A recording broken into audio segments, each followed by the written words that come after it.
She turned around and replied, unconscious. He was badly battered, but he will live. She thinks the Academy's healers will get him back on his feet in no time. Director Su said it was all thanks to her. If it weren't for her chi-searching technique, they would have been looking for him for a long time. But still, why is the Blood Moon cult so fixated on him? Gong Sun-Chiena looked away and replied, she doesn't know. By the way, she fulfilled her condition and found him. Now the Kaoki Academy is indebted to her. At this moment, Lin Han moved to his consciousness. In front of him sat a guy chained up. The protagonist looked around and asked, where is he? The guy turned around and screamed, he will kill him, he will kill him, he will kill him. Lin Han looked at him in surprise and asked, is it him? After a while, in the hospital room, the protagonist was lying on a bed. Next to him were all the members of his team. Suddenly, Lin Han woke up and screamed with burning eyes, he will kill him. Yuan, she asked, Brother Han? He started shaking him and said, don't scare him like that. What's wrong with him? The protagonist said, stop shaking him, or he will throw up. Duan walked up to him and handed him a plate and said, yes, let him leave him alone. Here, Brother Han, let him eat some porridge. Lin Han smiled and said, thank you. After a while, he ate everything, emptied the plate and exhaled. He said that he was reborn. Gongsun walked up to him and said, Brother Han? Is he really okay? The protagonist showed him his hand and replied, of course, he is as strong as an ox.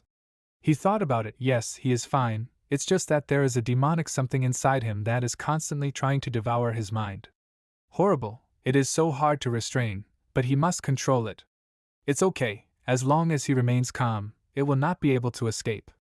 Yuan Shi patted his shoulder and smiled and said, he told them that Han would be okay. Lin Han looked at him and asked, by the way, how long had he been unconscious? Yuan Shi replied, it's been a week. The protagonist thought in fear, a whole week? Last time after the battle with Zhang Shifeng, he only lay down for a day, and now a whole week. At this moment, representatives of the Academy entered the room and Director Su said, a magpie that was crowing to him that they had good news. He walked up to the protagonist and began to cover him with a blanket. He said he was glad that he woke up, Lin Han. Let him cover himself with a blanket. The protagonist put his hands in front of him and said, Mentor, he is not cold. Gong Sun-Chiener came to the center and folded her hands and said, well, guys, could they put them together for a while? She and Lin Han need to talk about something. She pulled out a chair and said, first, let me introduce myself. She is Gong Sun's older sister, Gong Sun-Chiener. She sat on the chair and said today she would like to ask him how exactly the Heart Eater died, and about what happened in that cave where he was held. The protagonist smiled and thought, they must have found that idiot's body, but they couldn't believe that he was the one who killed him. Now the need to hide his true strength has become even more acute, so he will have to hide behind his illusionary master again.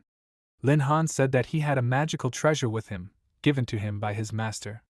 As she can see, it not only killed the devourer, but also seriously battered him. And then she, Lady Gongsun, saved him.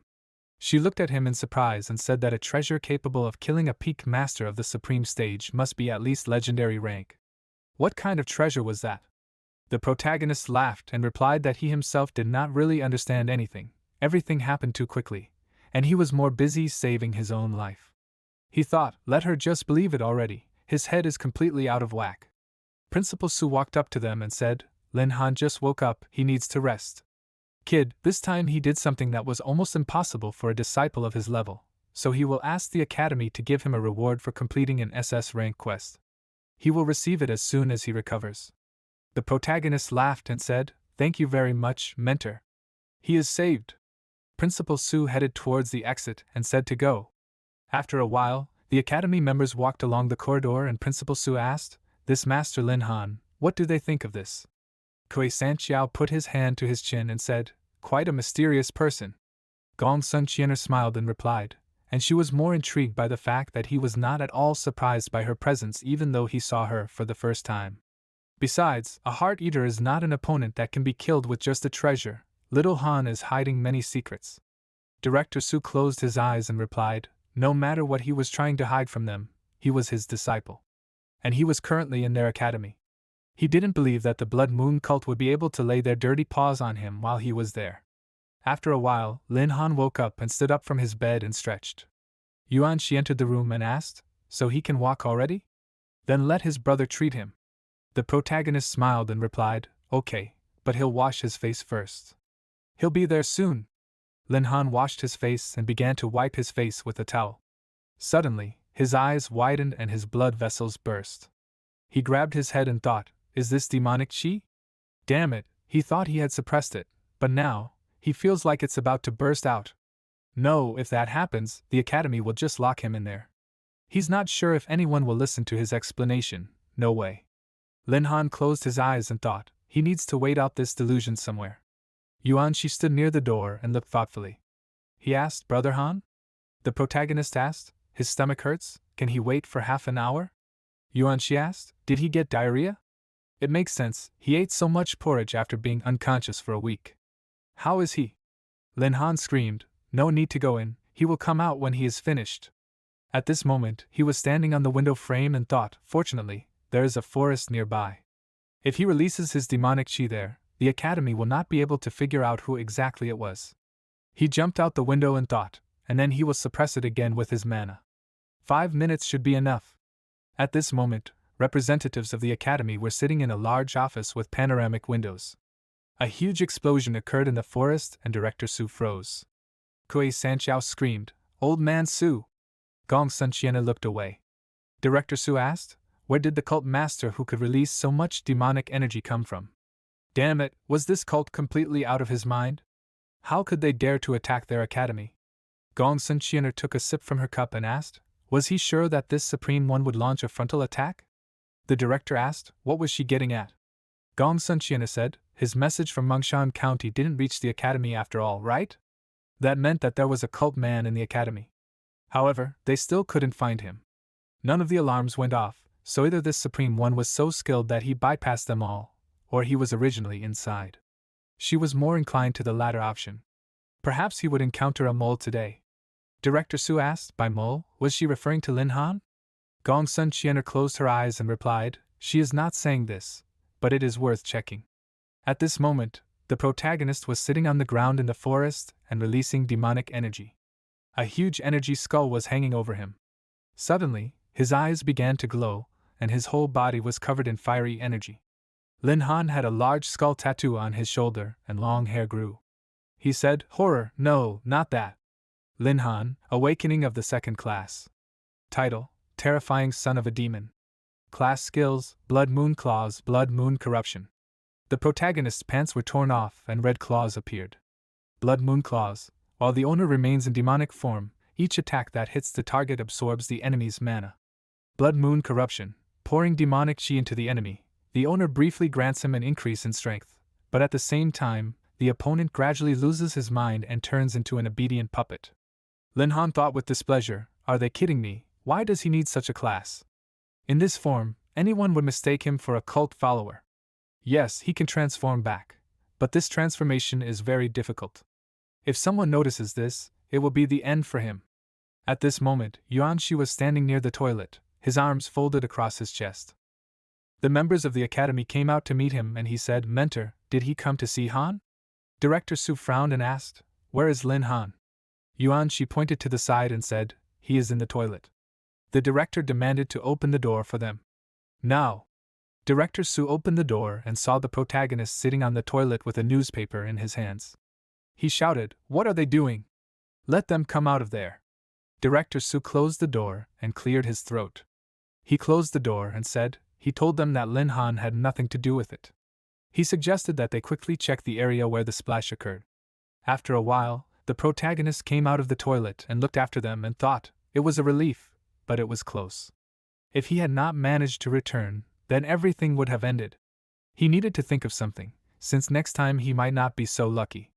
He thought he should go to his old friend's place and buy himself a treasure that could suppress his inner chi. After a while, Lin Han found himself on the street and looked around, wondering if such treasures even existed. He hoped so.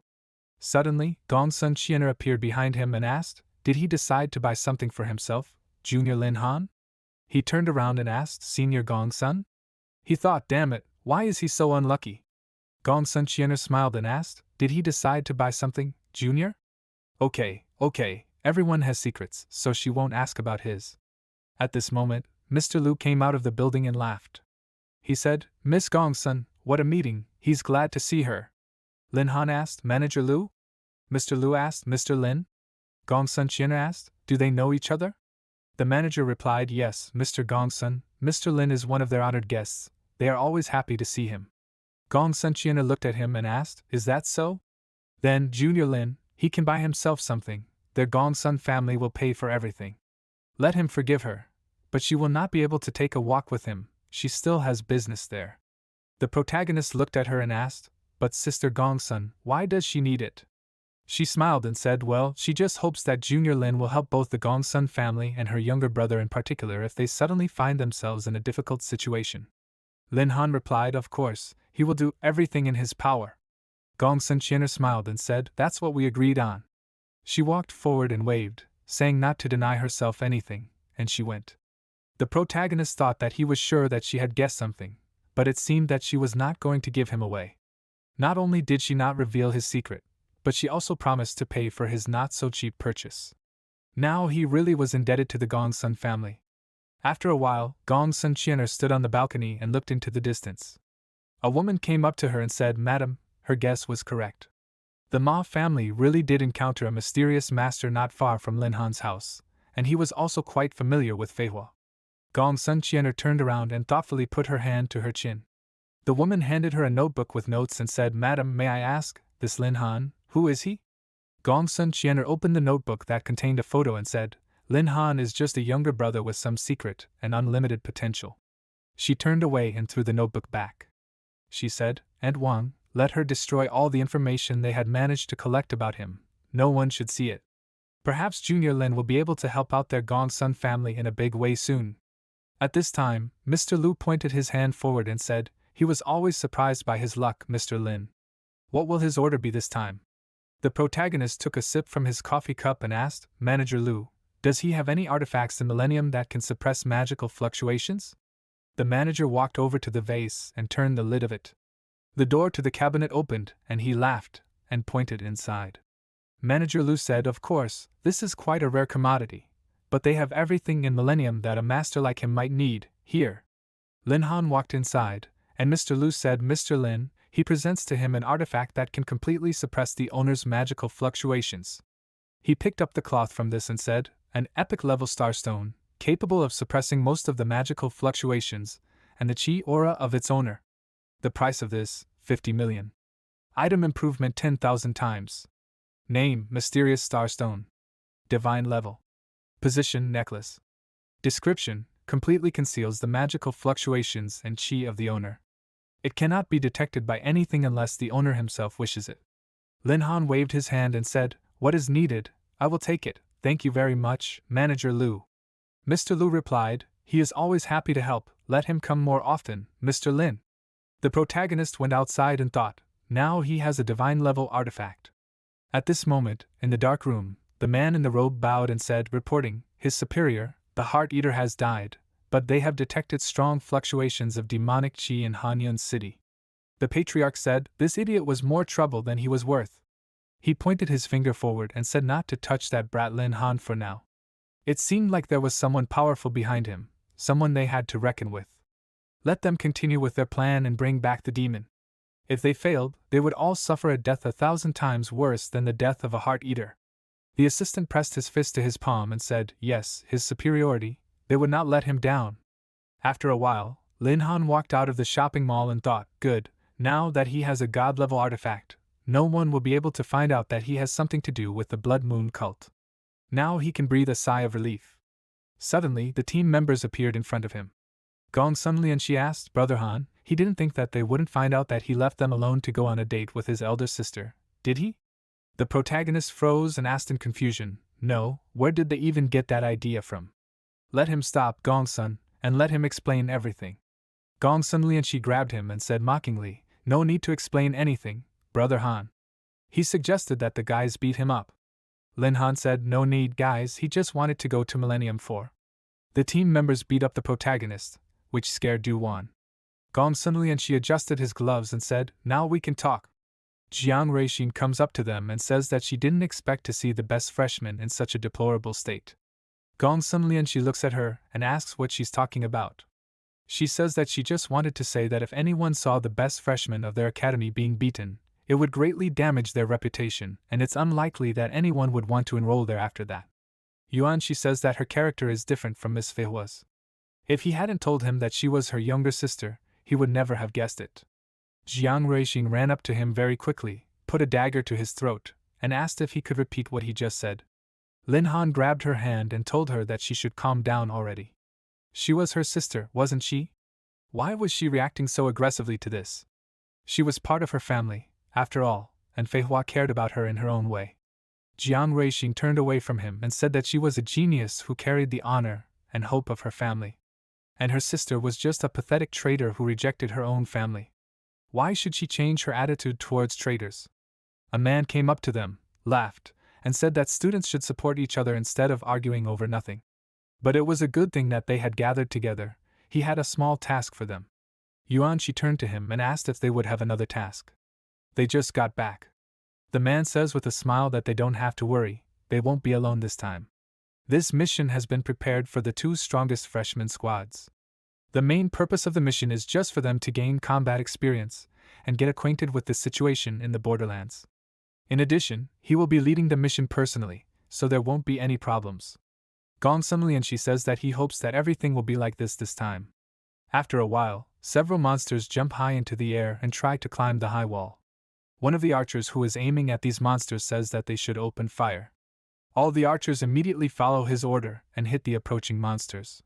The archers take aim, standing behind the knights with shields, and someone says loudly that the second wave is approaching, so they should prepare. Yuan, she stands with the others on the wall and looks at what is happening in surprise. The man asks, how do they like it? Very different from what they imagined, isn't it? The fighters of the border walls are constantly busy blocking the endless attacks of monsters. Everything here depends on well-coordinated teamwork, not the strength of a single person. This is a B-rank quest. All they have to do is wipe out 3 small groups of monsters outside the city. The strongest monsters in this area are barely gold-ranked, so this will be just normal training for them. Their mission is to wipe out all the monsters within 5 li of the border walls. They are to split their groups of 2 and go out to clean up, meeting here tomorrow at 15 o'clock. If they encounter any difficulties, they are to contact him immediately. All the students immediately agreed with the teacher. After a while, Duwan uses the observer mode skill and says that there is a pack of wolves waiting for them ahead, all of them gold ranked.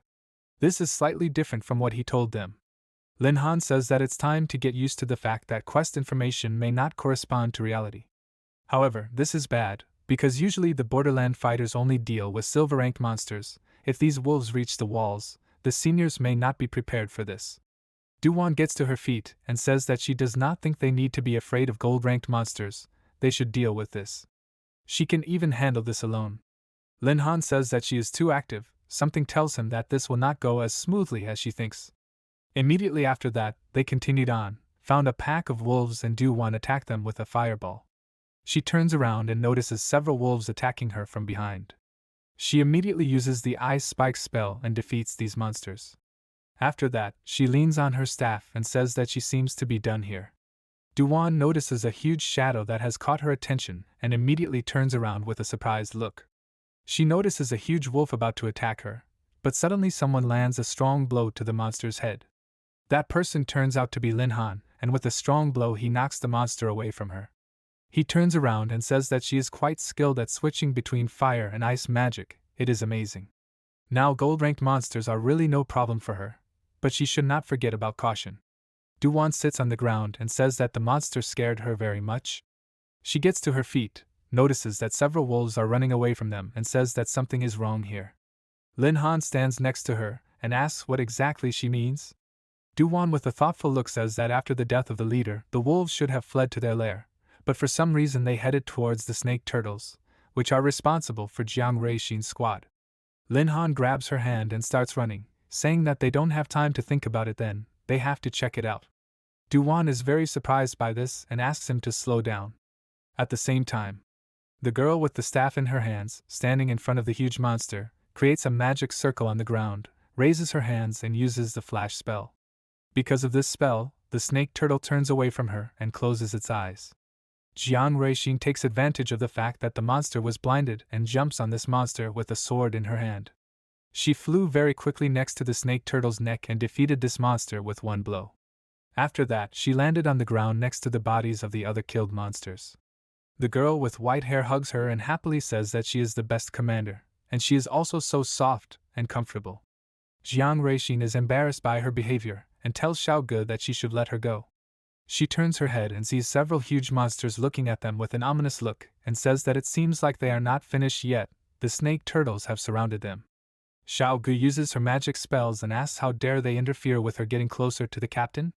With her magic attacks, she defeats one of the snake turtles and it begins to fall on its back.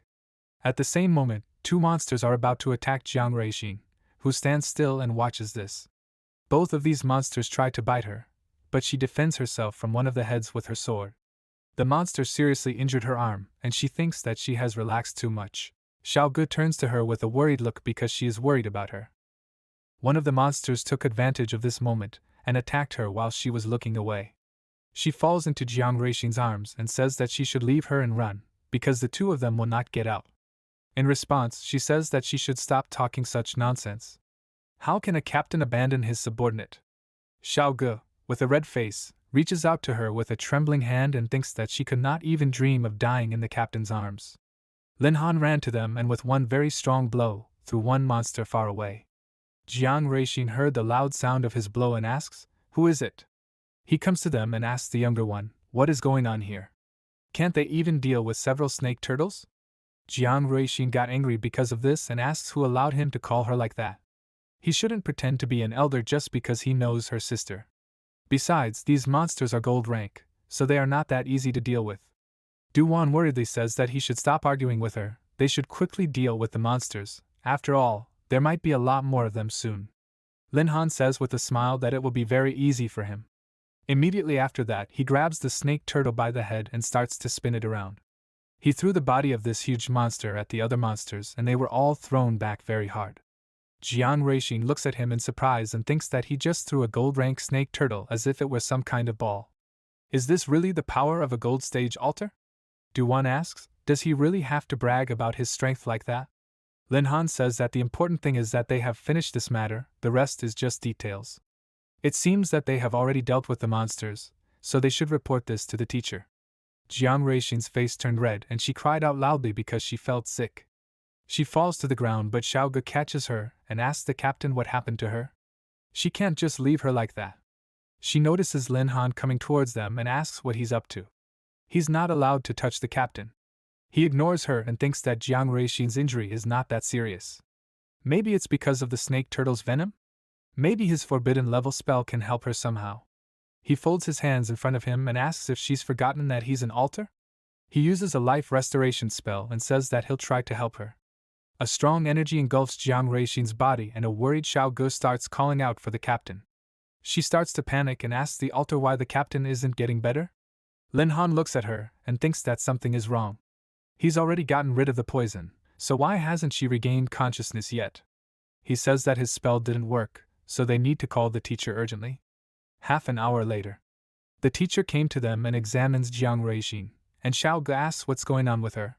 He says with a serious look that some strange energy is circulating around her heart. If they don't get rid of it, her life may be in danger.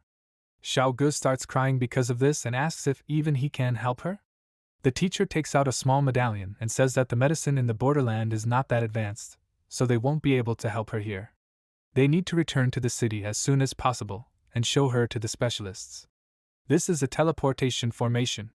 They've probably already noticed that the borderland is not very calm right now. Lin Han asks what happened there. The teacher says that they themselves don't know why, but in recent days, the strength of the monsters near the border has increased somewhat. For example, the 3 groups he asked to get rid of were originally silver rank, but now they have become gold rank. He must not forget to report this. He points to Xiaoge and Duwan and says that as for them, they did well in fighting the monsters, so he would like them to continue helping them defend the wall. So they should return as quickly as possible.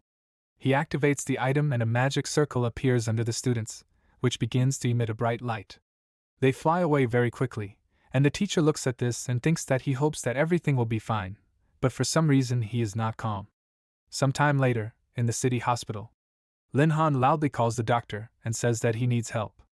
The doctor who was about to eat was very scared because of this and asked why he was screaming so loudly. Can he see that he was eating now? Doctors also have a lunch break. He turns to him and looks at him and Jiang Ruixin, whom he is holding in his arms. The doctor turns to his colleagues with a worried look and says that they should prepare the operating room, because the patient urgently needs to be operated on. Lin Han watches her being taken away on a stretcher and thinks that nothing can happen to her. Otherwise, how will he look Ruixin in the eyes later? After some time, he looks into the operating room and asks the doctor how she is feeling. The doctor looks at him and asks where they even came across something like this. Lin Han goes up to him and asks if it is something serious. The doctor says that her life is not in danger now, but this is a rather rare and dangerous phenomenon. These parasites, heartworms. Originally, they were just ordinary pests that could be easily gotten rid of. However, 80 years ago, after the Blood Moon cult somehow improved them, they became deadly. Little is known about their effects on the body. Only that they can lurk near the host's heart and temporarily increase their spiritual power. However, there is a chance that the parasite can control the host's body during this time. Lin Han thoughtfully thinks that this cult is involved again. Does this mean that the monsters on the border have become stronger precisely because of these parasites? Have the cult's hands really reached the border? He hopes that everything will be okay with the others. The doctor hands him the documents and tells him that he must sign these papers and then he can go. They should not go to such dangerous places in the future. Lin Han signed the documents, answers someone's call, and one of his friends tries to tell him something, but the connection is cut off. He puts the phone away and thinks that something must have happened to them. Jiang Ruixin stands up, calls his name, and says that they need to return to the borderland urgently. Lin Han turns to her and says that she just had surgery, so she should lie down and rest. She still gets up and says that she can't do that, because right now her comrades are fighting those terrible monsters, and she will not forgive herself if something happens to them while she is lying here. Lin Han says that he understands her, but he does not have another teleportation formation. His attention is drawn to the fact that the girl who approached him says that she has one. Feng Yunqin, holding a medallion in her hand, says that she was nearby and was on a mission. She saw them running to the hospital, so she decided to check what happened to them. She did not live that everything would be so serious. Lin Han says that they urgently need to report the situation to the academy and return to the borderland. Feng Yunqin says that he doesn't have to worry about the academy, since she's already informed them of what's going on there. They're already preparing people to go.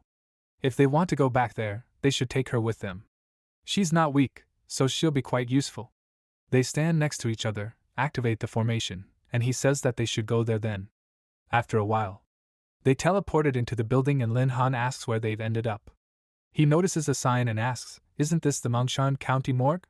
Why were they teleported here?" Yuan Shi helps the doctors and says that they should quickly get into the car, since they need to evacuate. Lin Han walks up to him and asks what's going on here.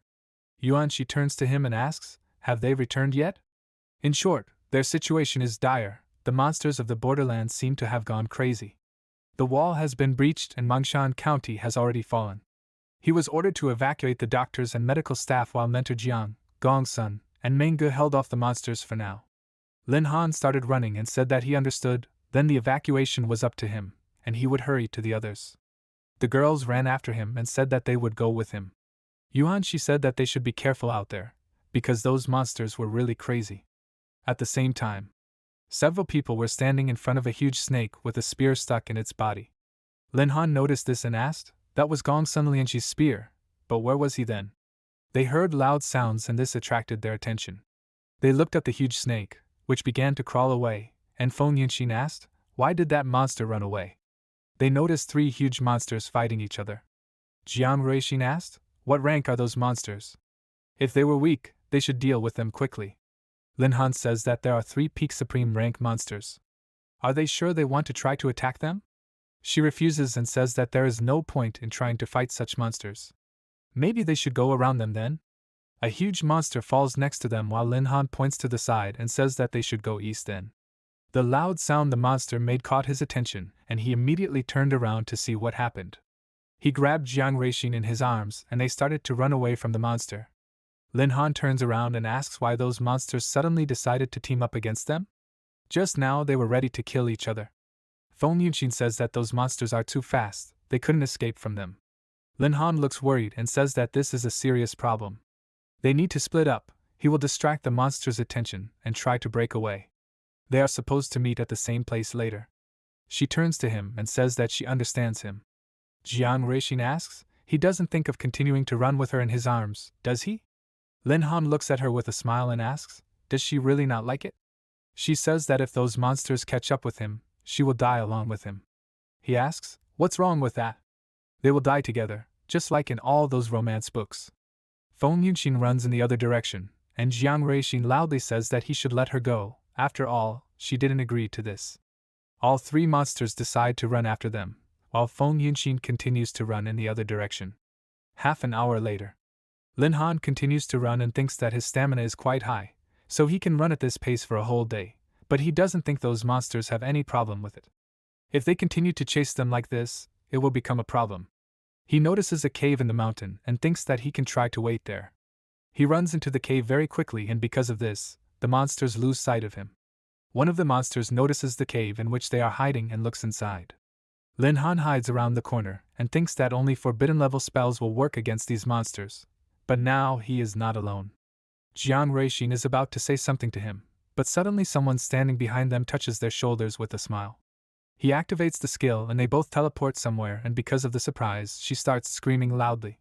After that, they both fall to the ground with a loud sound in an unknown place. She gets up and asks what is going on here.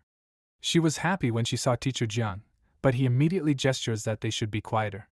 Out of joy, she starts shaking Lin Han and says that this is their teacher. He asks her to stop and says that if she continues to do this, his head will fall off. After some time, they made a fire and Teacher Jiang asks, so they were looking for him? Lin Han agrees and says that they couldn't leave him here alone. The teacher laughed, thanked him and asked Jiang Reishin, is her wound okay?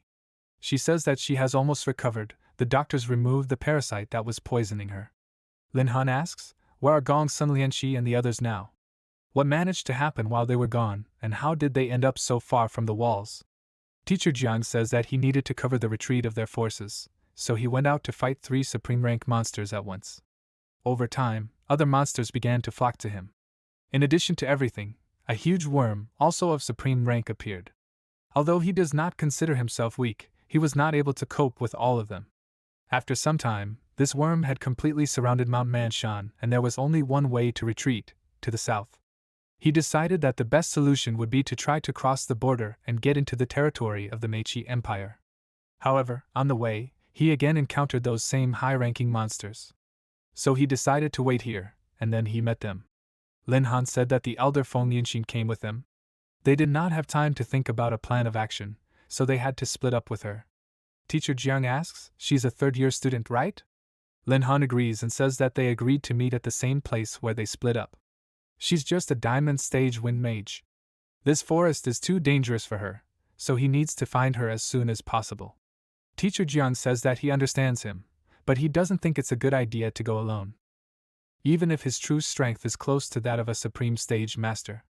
He doesn't get to finish speaking because Lin Han says that there are still 3 supreme rank monsters roaming around. The 3 of them will be too visible a target, so it'll be easier for him to do it alone. Jiang Reishin says that he should trust him. Teacher Jiang agrees and says that they will stay here then. He should come back before nightfall, regardless of whether he finds her or not. After a while, Lin Han uses the all-seeing eye skill and thinks that this spell will help him find her faster.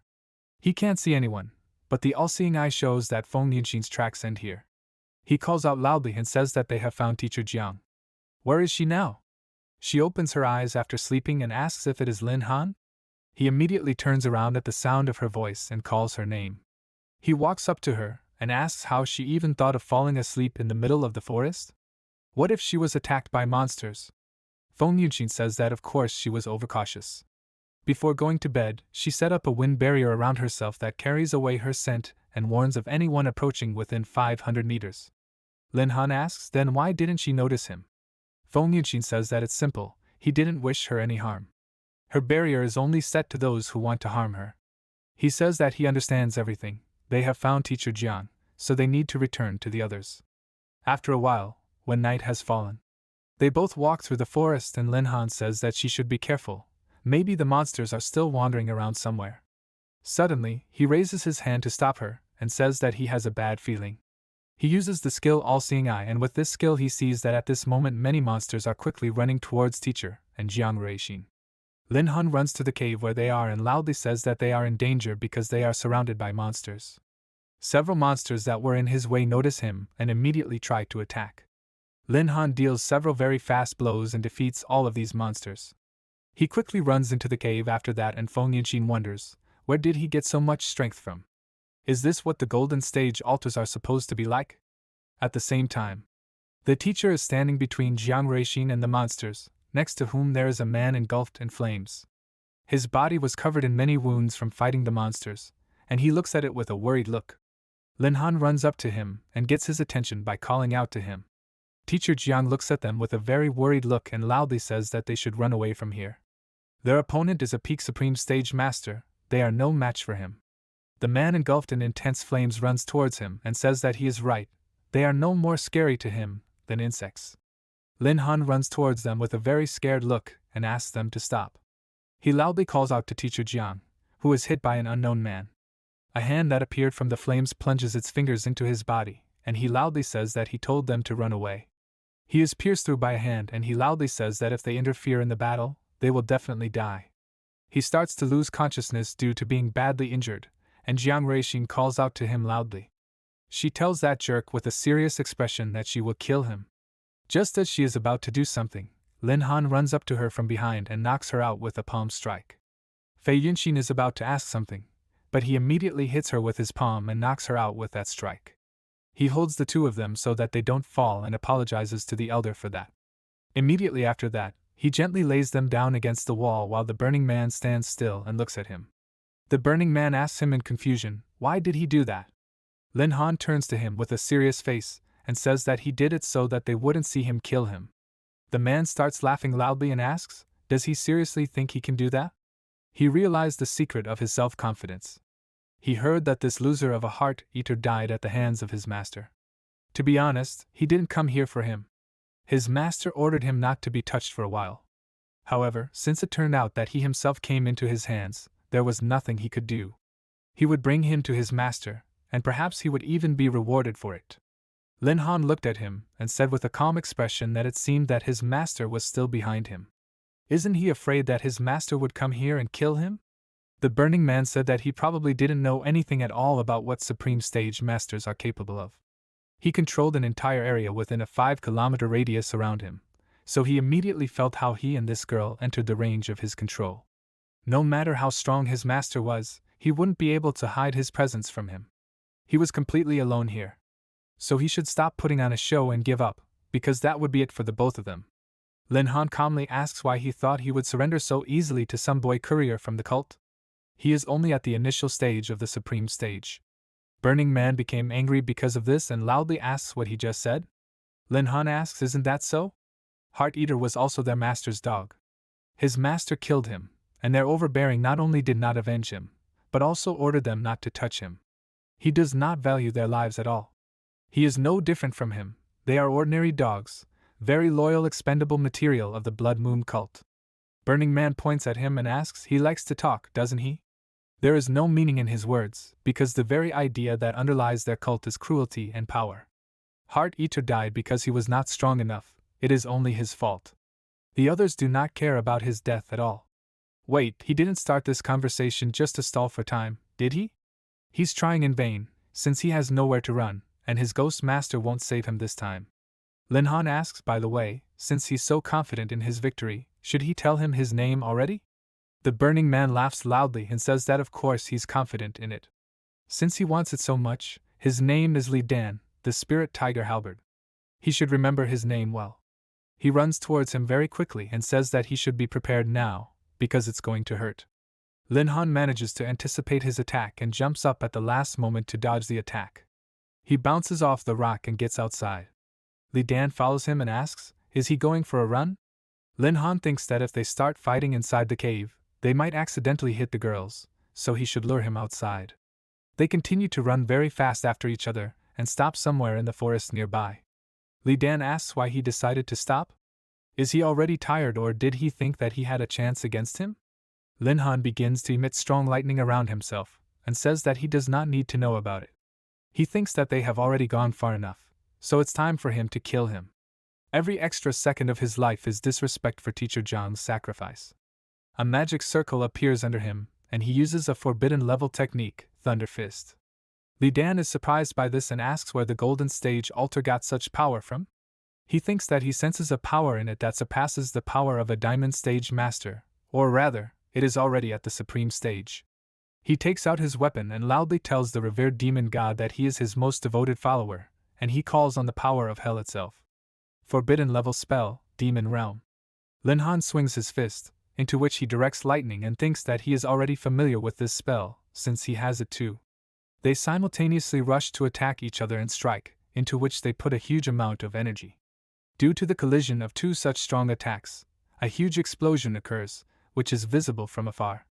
Li Dan stands on the ground and says that he was able to surprise him. It turns out that he was not bluffing when he called his technique forbidden. Lin Han asks with a smile, "What's wrong with that? He can use such a spell, but he can't?" Li Dan laughs and says that if he understood everything correctly, then it was not his master who killed the Heart Eater. A rookie of the gold stage who can use forbidden level techniques and who can also run very fast. Even Diamond Stage Masters cannot move that fast. After all, he recognized the spell he used. Now he understood why the Overlord wanted him so much. There are indeed many secrets hidden in his body. He managed to interest him. He gets into a fighting stance and says that he will do everything to deliver him to the Overlord. Li Dan runs towards him very quickly and loudly says that he will grab him and personally find out all the secrets hidden in his body. Lin Han's eyes suddenly start to emit a red glow, and many symbols appear around him. He uses the skilled demon god's domain, causing his nails to grow along with his hair. He activated the second class, terrifying demon son, gets into a fighting stance and loudly says that he will kill him. Li Dan stops and wonders, where did such a terrifying aura come from? He releases a powerful stream of flames with his staff and loudly says that the supreme god of halberds must grant him the power to cut through the heavens and destroy the earth. The forbidden technique of 10,000 thrusts. This stream of flames hits Lin Han, but a barrier appears around him, blocking this attack. A small part of the flames still broke through this barrier and left a cut on his face. He wipes the blood from his face and says that he did not know that he had such a trump card in store. It seems that he underestimated him. Li Dan asks how he was able to use the demon god's domain. This forbidden spell is only masters of the supreme stage of their blood moon cult. Lin Han sneered and wondered, can't you tell from his appearance? He thought that the demon god's domain would literally incinerate him in the blink of an eye, but he was wrong. But the risk of losing control increases with each passing second. Li Dan glares at him and says that his appearance is a demonic form. Has he already joined their cult? Lin Han asks, who needs this cult of theirs? Why did he think that only they can use such spells? Li Dan asks, does he seriously think that he is an idiot? Only members of their cult who have been granted the second class by the demon god can emit such demonic chi. And he clearly has the second class, which means he is a member of the Blood Moon cult. Lin Han attacks him with magical energy and says that he knows too much. Li Dan resists this attack and says that he used the demon god's domain again. A golden stage altar, possessing 3 forbidden spells and a huge amount of demonic chi, he is a true genius. Since the founding of their cult, there has not been such a talented follower among them. He himself should understand that in his current situation, the Kaoki Academy will no longer accept him. He grabs Lin Han's hand and tells him that he no longer has a place among ordinary people, that his only home now is their cult. He must join them.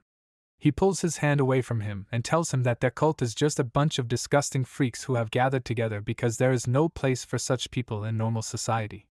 If he joins them, he is afraid that all of his ancestors will have to rise from their graves to bring him to his senses. Li Dan laughs, points his finger at him and tells this ignorant idiot that he was born in a small country that proudly calls itself the Star Dragon Empire, so it is no wonder that he knows nothing about this world. There is not a single country or force on this planet that can rival the might of their Blood Moon cult. He can say without exaggeration that the strongest master of their empire is just a boy in front of one of the senior masters of their cult. He himself will understand everything soon. Once he reveals his little secret, he will no longer have a place among humans and will crawl back to them. Lin Han says with an evil look that in that case, he has no choice but to kill him so that no one will know his secret. He quickly runs towards him and says that they should finish this already. Besides, he has already wasted too much time on him. He delivers a very strong punch with his fist, and Li Dan blocks it with his halberd. He tries his best to defend himself, and says that he is quite strong and fast. He throws him back and says that the demon god's domain lives up to its name. Lin Han jumps towards him and says loudly that now is not the time to indulge in reflections on the name. He strikes with his hand, but Li Dan blocks his attack again with his halberd. He immediately strikes back from the side, but Lin Han blocks it with his hand. He jumps to the side and prepares for another attack. Their fight causes a very loud explosion that lights up the area around them. Li Dan stands in front of him, holding a halberd in one hand, and says that he has amazing strength. Lin Han calls him an annoying insect and says that he will kill him very soon. He roars angrily and pounces on Li Dan with terrifying speed, who is very surprised by this. They fall to the ground. He continues to defend himself and says that now he is even more like a cult follower.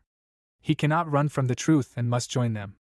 Lin Han sank his teeth into his halberd and says that he will never join them and will definitely kill him. He knocks the halberd out of his hands, and Li Dan loudly says that he has already gone completely crazy.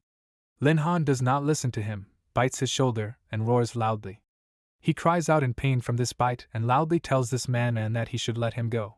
He starts hitting him on the head and says that he should let him go right now. Lin Han suddenly lifts his head up, leaving a wound on his shoulder, and Li Dan screams loudly in pain. He spits out some of the skin and says that it tastes disgusting. He won't even be able to eat it. I see, so there's no point in letting him live anymore, so he'll have to kill him right now. Li Dan runs away from him and says that he's not going to die at the hands of an idiot like him. Lin Han starts running after him and loudly says that he doesn't even have to think about it. They notice a huge snake standing in front of them, and they both stop because they feel a strong oppressive aura. A huge emperor python notices them and screams loudly. Li Dan loudly asks, "What is a top-level supreme rank monster doing here anyway? The heavens have definitely cursed him." Lin Han looks at this monster, licks his lips and roars loudly. The imperial python pays attention to him and makes very loud hissing sounds. This monster strikes him very hard with its tail and throws him very high into the sky. Li Dan notices that the monster starts to turn towards him and says loudly that it should leave him alone. He starts to run away and the royal python crawls after him very quickly. The next morning, Lin Han runs through the forest and thinks that this imperial python was too strong. He sits down by a tree and thinks that if it weren't for his forbidden support spell, he definitely wouldn't have survived this attack. He stops using this forbidden support spell and thinks that it seems like they were not hurt. That's good. After that, he returned to the entrance of the cave and sees the girls sitting next to the mentor and calling out to him. Feng Yunxi notices him and asks if he is okay. Lin Han says that he is fine. They should go back quickly. Mentor Jiang sacrificed his life for them. He thinks that he can't let his sacrifice go in vain. He needs to quickly take them to a safe place. Jiang Ruixing raises his head and is about to say something about Teacher Jiang, but he can't find the words. Lin Han says that there is a top-ranked imperial python wandering around nearby. They will be in great danger if they take his body with them. They will have to lay his soul to rest right here. That monster could appear among the others at any second, and it has the power to crush everyone it sees. He needs to quickly pass this information on to the others and take all possible precautions. At the same time, Gongsun Lianqi and Xiaoga are standing in a field, and several huge monsters are standing around them. Wu Dan runs out of the forest towards them, and an explosion occurs behind her, and she loudly calls for help. Gongsun Lianqi looks towards the explosion and asks, "What kind of monster is that?" She stops next to him and says that now is not the time to think about it, they need to run away quickly.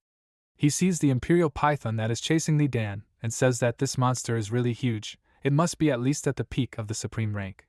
He takes a closer look and says that it seems that this snake is chasing someone. It is not their mentor Jiang, right? Remembering him, Gongsun Lianqi starts running in the forest and asks loudly, the mentor stayed to cover them, what if it really is him? He needs to check it out. Xiao Gu runs after him and says that he shouldn't be so reckless. At the same time, Li Dan continues to run away from the huge monster and tells Senior Li that he must help him, because he needs to convey very important information. At the same moment, a man from the cult flies very quickly next to him. He delivers a strong kick to the head of the huge monster and asks, has he really gone crazy? Why did he bring this imperial python here without permission? He jeopardized their master's plans. Has he forgotten what happens to those who anger the master? Li Dan kneels down and says that he asks to believe him, he assures that his information will definitely not disappoint their master. Senior Lee with a displeased look says that he will forgive him for the first and last time. He will detain the python, and he must convey the information to the ears of the master, and they will meet later. Li Dan thanked him for this, and said that he saved his life. He runs away and with a tired look says that it is better not to joke with a monster of such a rank, he needs to quickly get out of here.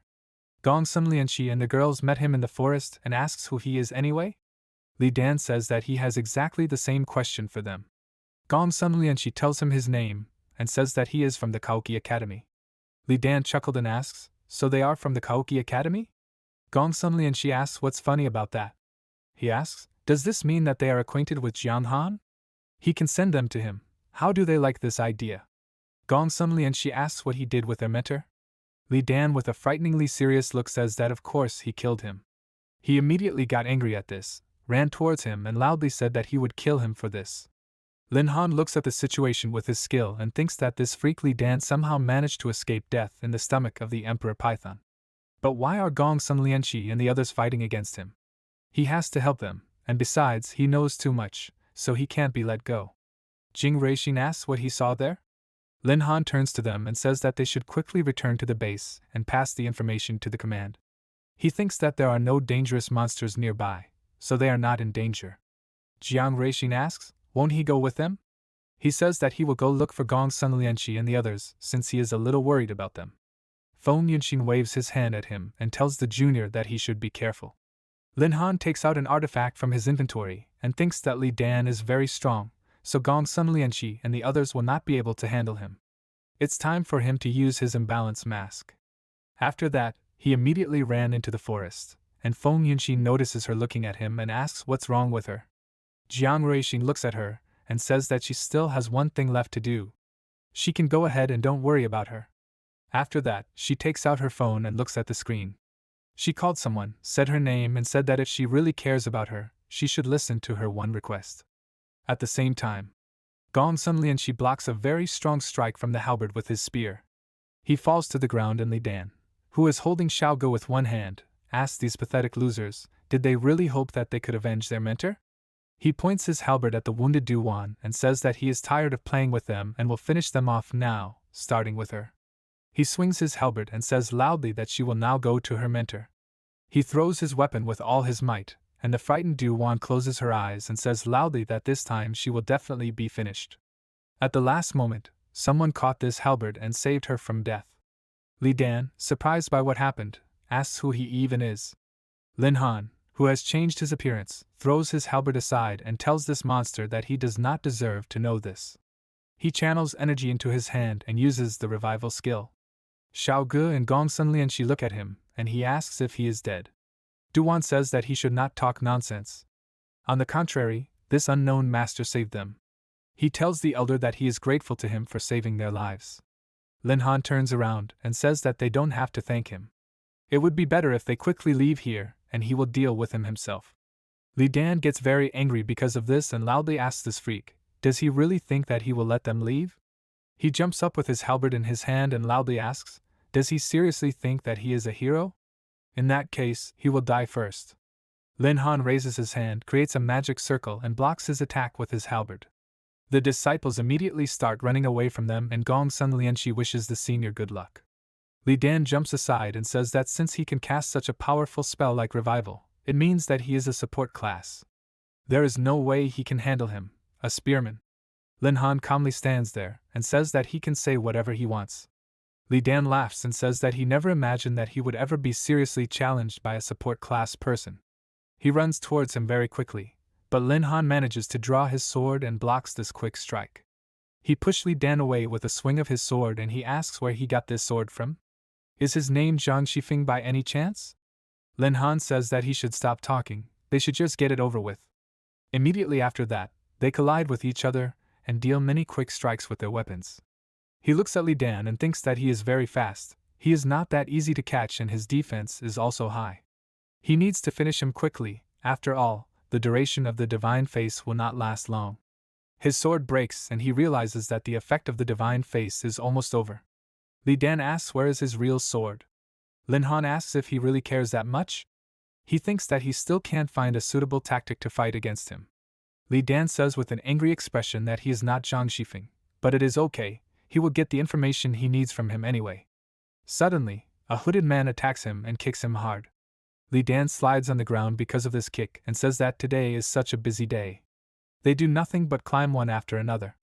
A girl with 2 swords in her hands jumps towards him and loudly says that he should shut up already.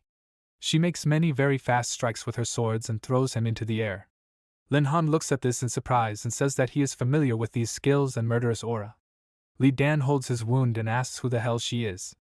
Jiang Ruiying gets into a fighting stance and says that she is the one who will kill him. Fei Hua, or perhaps he is more familiar with the name Goddess of Thorns. So she will be his opponent. She turns around and asks the elder if he could please cede this opponent to her. She was tasked with killing him with her own hands. Lin Han says that he also has some grievances against him. So why don't they just join forces? He thinks that Jiang Ruiying is very strong. If they attack him at the same time, they will be able to kill him before the divine face expires. Li Dan says with an angry expression that there has never been any feud between him and the Goddess of Thorns. If he remembers correctly, she works as a mercenary in the Merchant Guild. Who ordered his life from her? He is willing to pay twice as much for his head. Jiang Ruiying jumps towards him and agrees to join forces with the elder. Lin Han immediately uses one of her spells and says that she should go ahead. They attack Li Dan at the same time, and he is unable to resist and drops his halberd. Due to the injuries he received, he falls to the ground and coughs up blood. Lin Han, swinging his dagger, stands above him and thinks that they will see him in hell. He is distracted by the fact that he notices a very strong explosion nearby and wonders what is going on there. He immediately uses the Divine Eye skill to find out. He sees a man fighting against a monster and wonders, is it another Blood Moon disciples? He is single-handedly holding back the Emperor Python, which means he is too strong. And this greenish mist, is it the poison of the Emperor Python? Something tells him that many of his acquaintances will not last even a second there. This poison spreads too quickly. If it reaches the man Shan, he cannot even imagine how terrifying the consequences will be. The only supreme stage master among them has now taken command of the people of the wall, which means there is no point in relying on reinforcements. It seems that he will have to take risks again. Lin Han says that the hardest part is already behind her. It seems that she can finish him off on her own. Jiang Ruiying says that he should wait. If he needs help, then she can go with him. Lin Han does not listen to her, very quickly begins to run away and thinks that now this monster is strongly pressing the Imperial Python. As they say, the enemy of the enemy is his friend.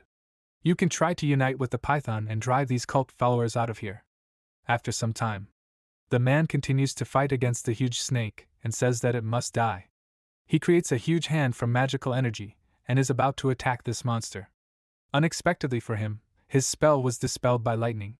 He was very surprised by what happened, looks away and asks who dared to do this. Lin Han stands next to him, points his hand at him and says that he is the one who will kill him. He is from the Blood Moon cult, right? The man crosses his arms and asks what if that is really the case. He, crazily, does not hide it. And he seems to be very brave, since he dared to threaten him. Lin Han calls the Imperial Python and says that they can team up to kill him together, but after that he will leave the border, and he will return to the territory of Mongshan County, and everything will be as before. He thinks that he had better agree, otherwise very soon this man will defeat him and make himself a cloak of snakeskin. The Imperial Python agrees to his proposal and thinks that if he knew that the bipeds were so strong, he would not have left his territory. Crazily was very angry because of his behavior and loudly asks what they think they are doing. He runs very quickly towards him and loudly tells this freak that he came here in vain. He deals a very strong punch, but the Imperial Python protects Lin Han, who is about to use one of his spells. This monster turns to him and says that he will buy him some time to prepare some strong spell. Lin Han gives him a thumbs up and thanks him for this. He raises his hand with a staff above his head and uses a forbidden spell, Chaos Domain, Judgment Day. This spell was so strong that even huge mountains trembled because of it. At the same time, Li Dan is on his knees and begs Lady Fei Hua to spare him. He says that he can share with her very interesting information about Lin Han. He will tell her his terrible secret in exchange for his life. Jiang Ruiying takes off his hood and says that he has interested her and must tell it. Li Dan says that Lin Han has become a follower of the Blood Moon cult. He is sure of this because during the fight with him, he used the power of his second class and wielded 3 forbidden spells of their cult at once. He is about to say something else, but Jiang Ruiying strikes his neck with a sword very quickly. She killed him with one blow and says that he knows too much.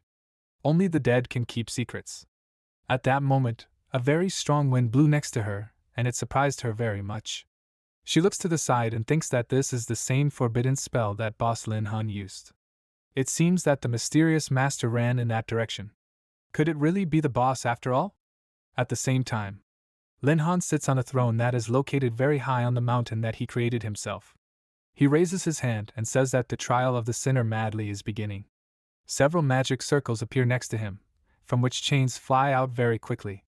Crazily raises his hand and says that this spell is just nonsense. He releases a very strong magical stream, with which he destroys the chains that almost reached him. Immediately after that, he quickly turns around and with a blow with the help of magic pushes away the Imperial Python. This monster very quickly recovers from this blow and immediately strikes with its tail. Crazily was able to stand after this blow and block this blow with his hand. Lin Han continues to sit on the throne and creates many huge arrows. He releases all these arrows downwards and they crash into the ground, which raises large clouds of dust. Crazily is not hurt at all by this attack and asks, did he really think that he could be killed with such pathetic tricks? He greatly underestimates him. Lin Han is very surprised by what he saw and says loudly that he was not able to even leave a scratch on him. Crazily emits an ominous aura and says that now it is his turn to attack. Lin Han looks at him in surprise and thinks, why is he so strong? This is his first time facing such a powerful master. Crazily jumps up to him in one leap and asks loudly, is this all he has? He must stop wasting his time. He creates 2 palms of energy, which he immediately sends towards him. Lin Han looks at this in horror and says that he is too fast, he will not be able to dodge. He is very surprised when he notices Jiang Ruiying, who jumps up in front of him very quickly. She makes many very fast strikes with her daggers and dispels this spell. She looks to the side and notices Crazily, who is at her side. He strikes very hard and she falls down because of this with terrifying speed. Lin Han flies after her very quickly and loudly calls her name. At the last moment, he managed to catch her, they landed neatly and he asks if she is okay? Jiang Ruiying looks at him and tells the boss that it turns out he's been hiding a lot from her.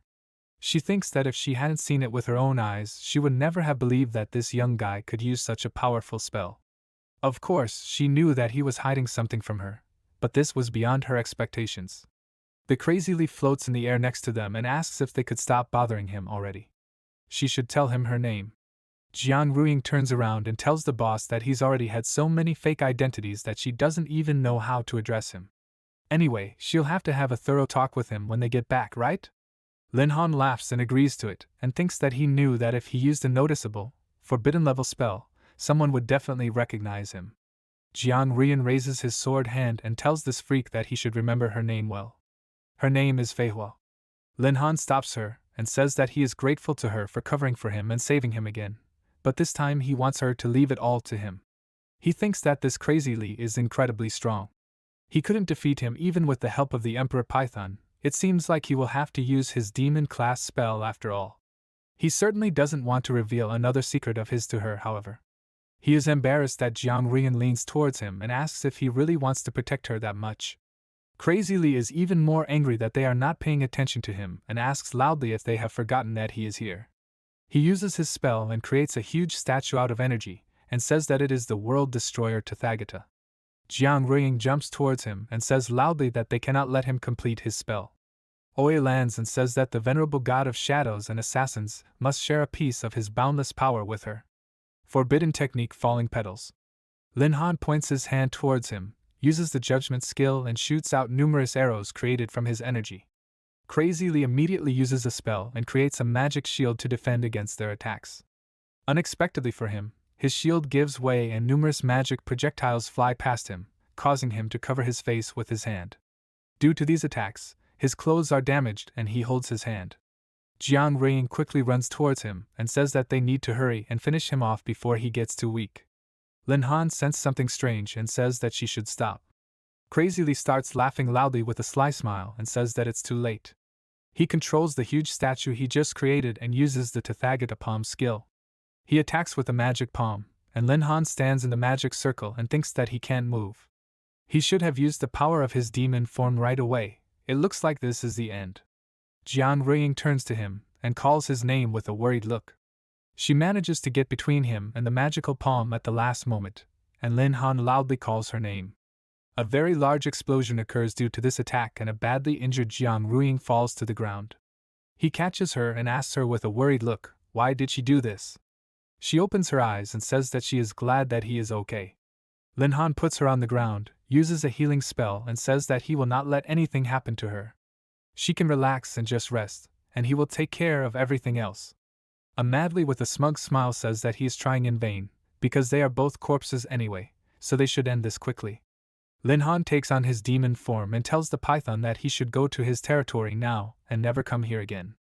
The monster does as he is told, and before leaving, he says that this land of bipeds is a disgusting place, he will never come back here again.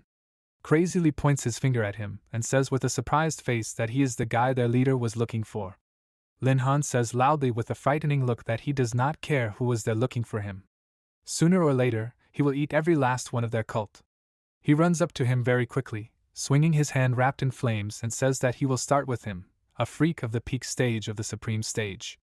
Crazily blocks with his hands and says with a shocked look that he is the chosen son of their demon god. They do not need to fight, he just has to go with him. He thinks that he will definitely be rewarded if he can bring him to the leader. Lin Han asks loudly, why should he negotiate with his prey? He should just shut up and fight.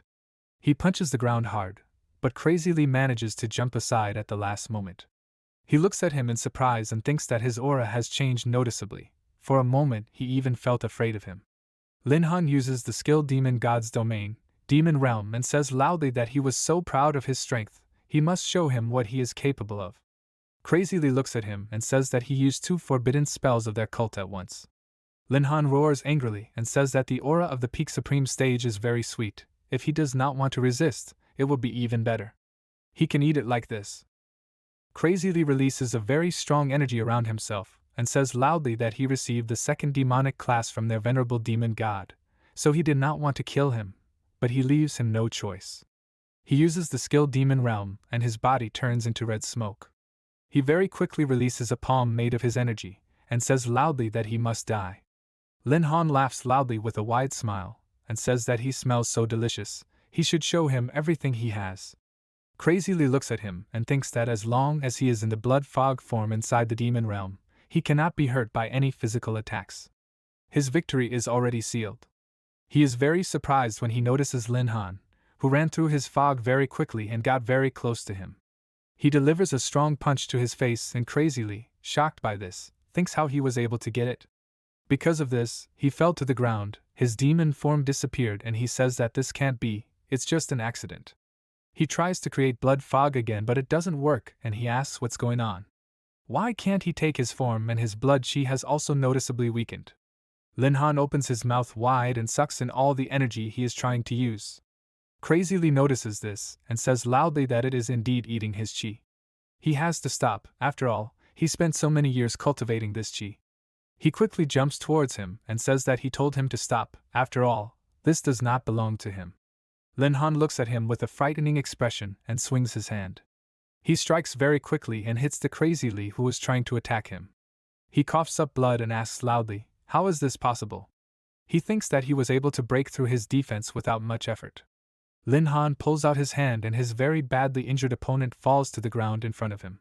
He licks the blood that was left on his hand and says that it smells so delicious, he really wants to eat it. Crazily slowly got to his feet, holding his wound and saying that he has already gone completely crazy. Lin Han attacks him, knocks him down to the ground and opens his mouth wide to bite him. At the same time, Jiang Ruiying comes to his senses, slowly opens his eyes and asks, what is going on here? She turns around and notices Lin Han trying to eat the crazily, who is trying to resist and screaming in pain. Jiang Ruiying covers her face with her hands in surprise and wonders why Lin Han looks like one of those demons. Could it be because of his 2nd grade that Li Dan was talking about? It looks somehow sinister. She calls his name and Lin Han turns to face her with a piece of meat in his mouth. He gets up, spits it out and says it's disgusting. He turns to face her and says that she is so beautiful and smells good, so he wants to eat her. He walks up to her and grabs Jiang Ruiying's shoulders, which scares her greatly. She calls his name and tells him that he has to wake up, he can't let the demon inside him take over his body. Lin Han doesn't listen to her and bites her shoulder, causing her to feel intense pain. He stopped trying to eat her because Jiang Rian hugged him. She runs her hand over his face, which made him very surprised and confused. She asks with a kind smile, "It's not him doing this, right?" The Lin Han she knows treasures his loved ones very much and is willing to do anything for his family and friends. He is someone who will come to the aid of even a stranger who is in a difficult situation.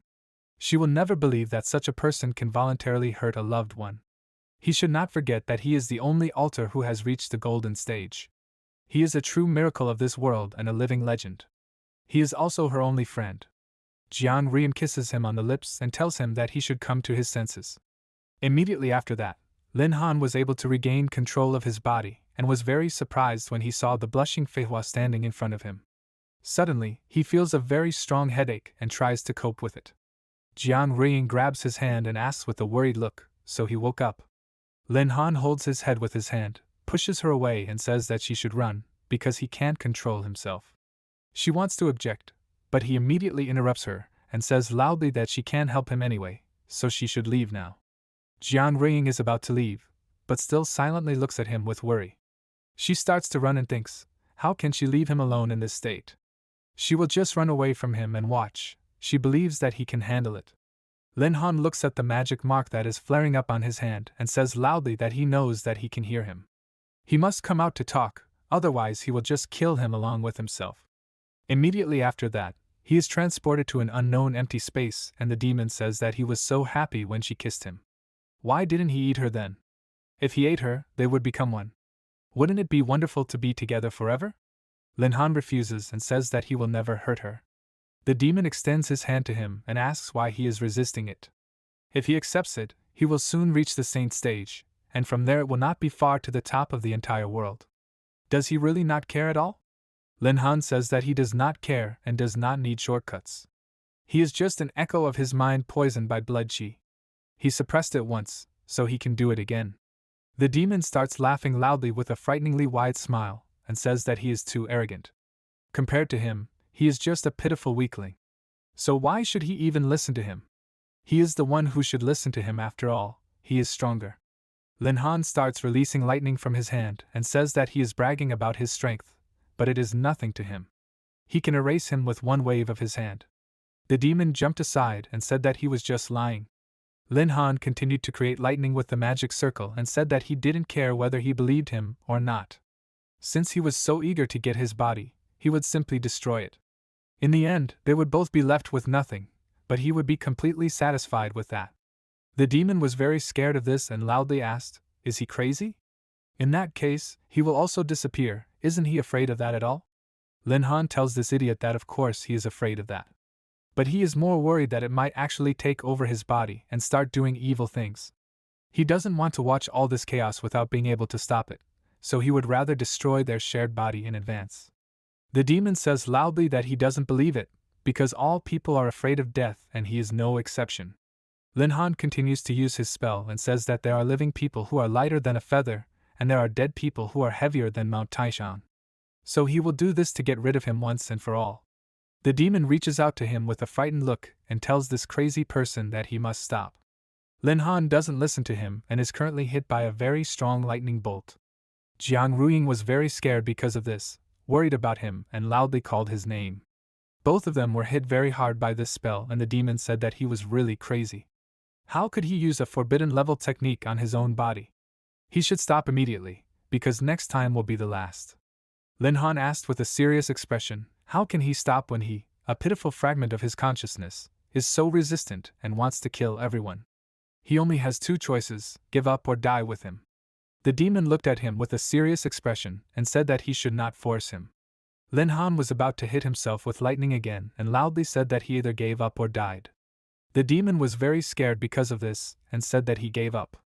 He realized that he was the boss. Lin Han said that in that case, he should leave here, hide in the deepest crevice of his consciousness, and forget about crawling out from there. Next time, it won't end with just threats. The demon, before disappearing, says that he will regret this. Once he absorbs enough blood qi, he will get out of this gap and forever take the role of the owner of this body. Lin Han says that he must leave immediately, because this body has only one owner, and that is him. He begins to fall and thinks that he was able to suppress the demon within himself at least for a while. He loses consciousness in the real world and falls to the ground, but Jiang Ruiying catches him and loudly asks what happened to him. Lin Han opens his eyes and says with a smile that he dealt with it. He will not hurt her anymore. Jiang Ruiying asks, is he completely crazy? How could he think of hitting himself with a forbidden technique? He finally loses consciousness, which frightens her very much, and she loudly calls his name. Sometime later in the hospital, Ruiyan sits next to the bed where Lin Han is lying and says that she had already thought that she would not come. Ruiyan says that she did not come here for her, but to see how he was feeling. He still hasn't woken up, right? It's been a few days already. She shouldn't think anything unnecessary. She only came to take care of him because he saved her life several times. And she is also grateful to her for coming. Ruiyan asks if she has already reached the peak of the gold stage of the assassin class. That's not bad. She even noticed some similarities in her movements with her style. Ruiyan says that she will definitely become stronger than her, and she will never betray her family. Ruiyan says with a sad face that she had her reasons for leaving the Jiang family. She is sure that if she knew the whole truth, she would have done the same thing. Ruixin gets angry because of this and asks what truth she keeps talking about. Should she explain it to her already? Ruixin doesn't look at her and says that the right time has not come yet. Ruixin raises her voice out of anger and says that she is talking about some truth again but doesn't explain anything. So she shouldn't tell her something like that. She would do the same thing. She should stop hiding behind non-existent excuses. She is just a traitor and that's it. Ruixin tells her sister that one day she will be able to understand and forgive her. She sincerely hopes that she will be able to escape from the Jiang family, because she doesn't belong there. Ruixin is about to say something to her, but she notices something strange and turns away. Ruixin jumps out of the open window, and her unhappy sister loudly asks, did she just decide to run away again? At the same time, a man is hovering above the roof of the neighboring building and does nothing. He notices Ruiying, who has just flown to him and says that she has noticed him after all. He didn't expect her to show up at the border, but he promises that the academy will not forget her contribution to that battle. Ruiying says that she doesn't need that. It would be better if he, a saint stage master, told her why he stayed away when those battles in Mongshan began. The man says that he is the guardian of the Kaoki Academy, and he can't just leave this place on his own. Ruiying says that if it weren't for Lin Han, who was even willing to sacrifice his life, and that mysterious master, the entire Mongshan County and this city would have turned into hell on earth. And he was willing to risk the lives of so many of his disciples and masters at the border just because he is the guardian of the academy? The man says that everything has already ended and is quite safe. Ruiyan turns away and says that everything ended well only because Lin Han desperately tried to protect his friends and the innocent villagers. What if he wasn't strong enough? How would he justify himself in that case? She disappears and the guardian is about to say something about the younger generation. He turns around, notices a man hovering nearby and asks, is he back already? Since when did the director start eavesdropping on other people's conversations? Su Zhengtian says with a serious face that he wouldn't have come in person if the matter wasn't that serious. Just before the Blood Moon cult's attack, the top brass of their empire for some reason called almost all the high-ranking officials of the academies to a meeting. In the end, none of them were able to come to their aid in time, so he has good reason to believe that there is a traitor among the empire's top brass who is working for the cult. The guardian says that he doesn't have any evidence of this yet. He didn't come here just for this, right? Su Zhengtian agrees and says that the border of Mongshan has shown the first signs of a natural disaster.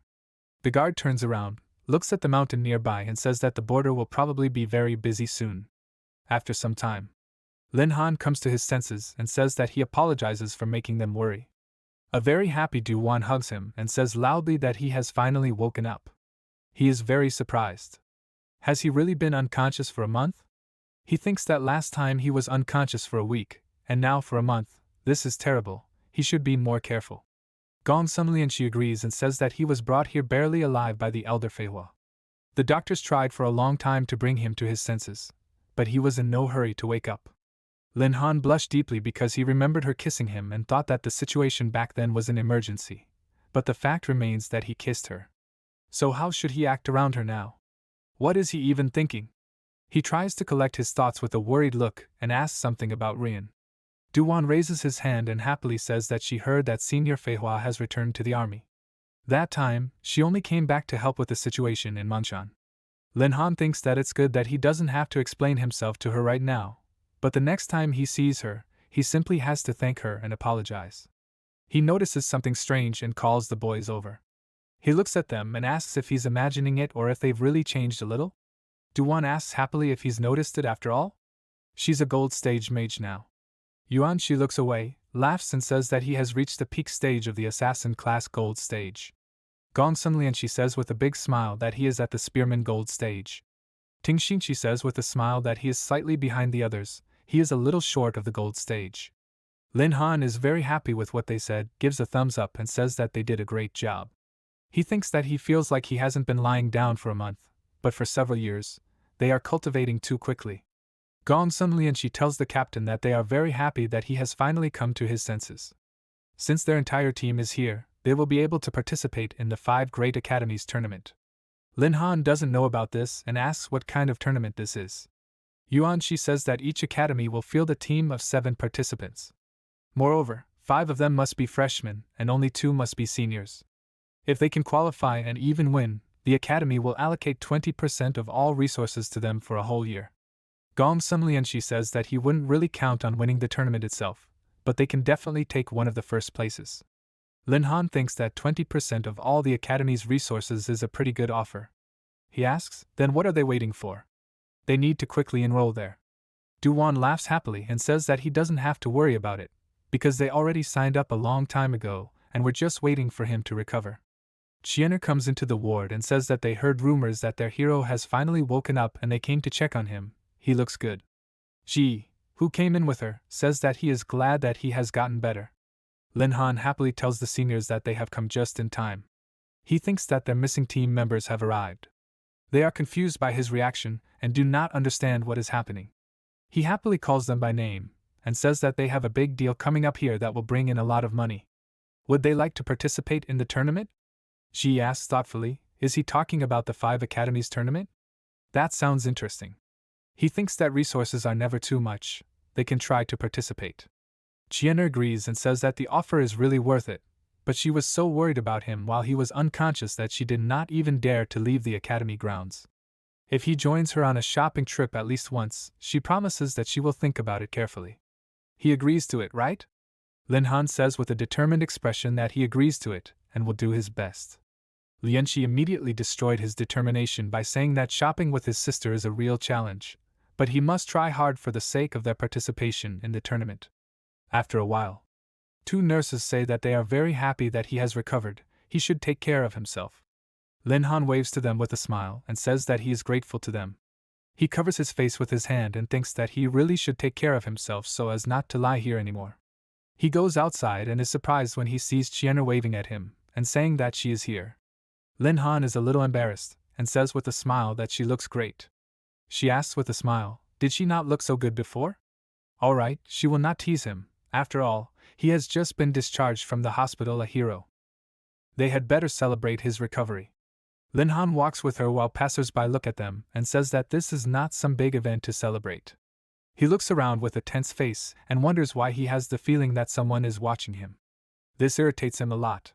Chiener notices that he is worried about something and asks if something is wrong. A group of very happy people come up to them, happily call his name, and say that it is definitely him. They are grateful to him for saving them and wish him a long life. Could he please comment on the situation that unfolded in the borderland? Their hero was finally discharged from the hospital. Lin Han was embarrassed by this and asks what happened to them. Chiener says that while he was unconscious, rumors spread throughout Mongshan about how he fought in the borderland. It is not surprising that he has fans. They stare at the group of people standing in front of them for a few seconds in silence. Lin Han suddenly starts running away and thinks that he has met fans before, and he can't stand it again. He notices an inconspicuous corner, and it catches his attention. He grabs Chiener's hand and tells the elder that they should go here. They hide between the buildings and the crowd of fans runs past without noticing them. Lin Han says that they should stand in silence for a while. He looks away and asks if they themselves don't understand that this is abnormal. Chiener is very embarrassed by this situation and thinks that he hugged her. Lin Han peeks out from around the corner and tells the elder that they have already left. He turns around and asks what happened. Is she feeling unwell? Chiener, trying to calm down and breathing heavily, says that she is just a little tired. Lin Han points to the side and says that if they go out from here, they might be noticed again. Maybe they should go that way. She agrees with him, and after that they come to a beautiful building that caught Lin Han's attention. He thinks that he didn't expect that they would run to the millennium. By the way, he hasn't seen Manager Lu for a long time. Chinner points to the side with a smile and asks the younger one if he wants to take a look inside. He agrees and thinks that it wouldn't hurt to go there. They arrived at the millennium and Manager Lu says that he made him really worried. He even visited him a couple of times while he was unconscious. He is glad to see that he has gotten better.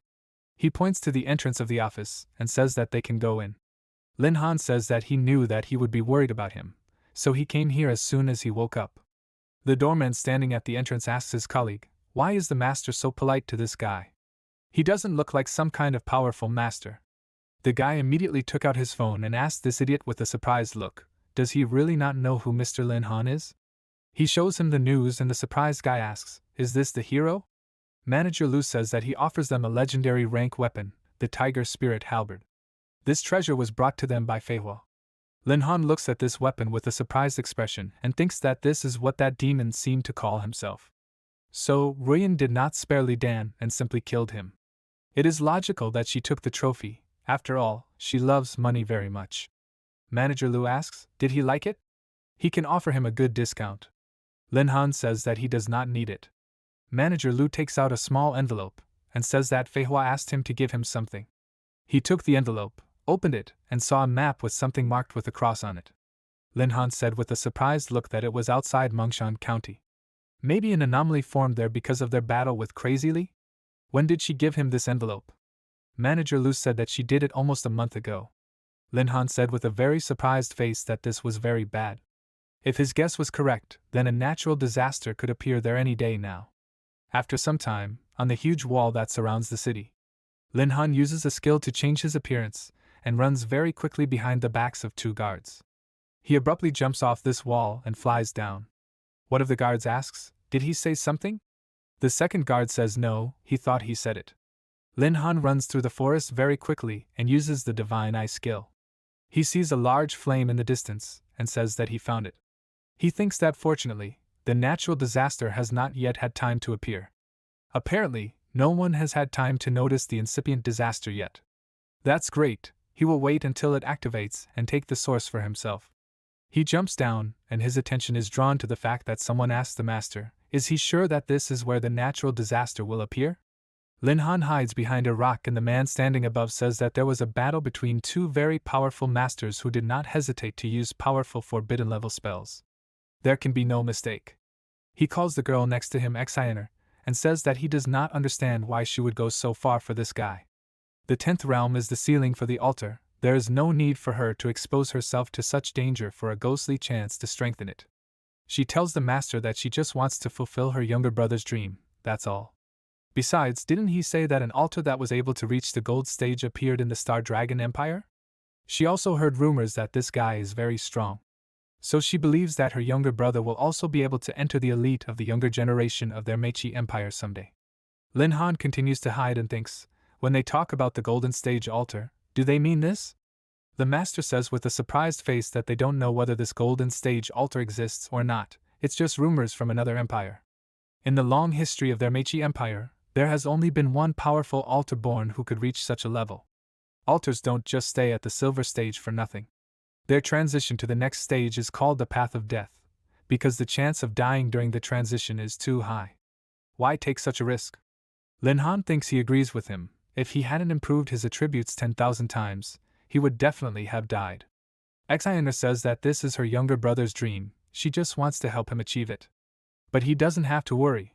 When they get the source of the calamity, she will definitely warn him of all the dangers. The master says that he understands her. This time he will help her get the source of the calamity, but next time he will not interfere. He also wants to warn her in advance. Her younger brother with his physique has an extremely small chance of surviving the transition to the next stage. He concentrates energy in his hand and says that they should quickly end this. After all, they are now in someone else's territory. The source of the calamity is not yet mature, but it will speed up its development a little. He releases a very strong stream of energy, and the earth begins to tremble because of it.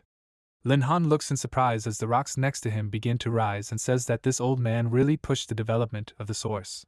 He notices a bright glow appearing in the crack and says that this is the source he came here for. He jumps down and says that he is not going to share this with anyone else. At the same time, at Koki Academy, someone tells Mr. Vice Rector that fluctuations in magical power have been detected near Mengshun County.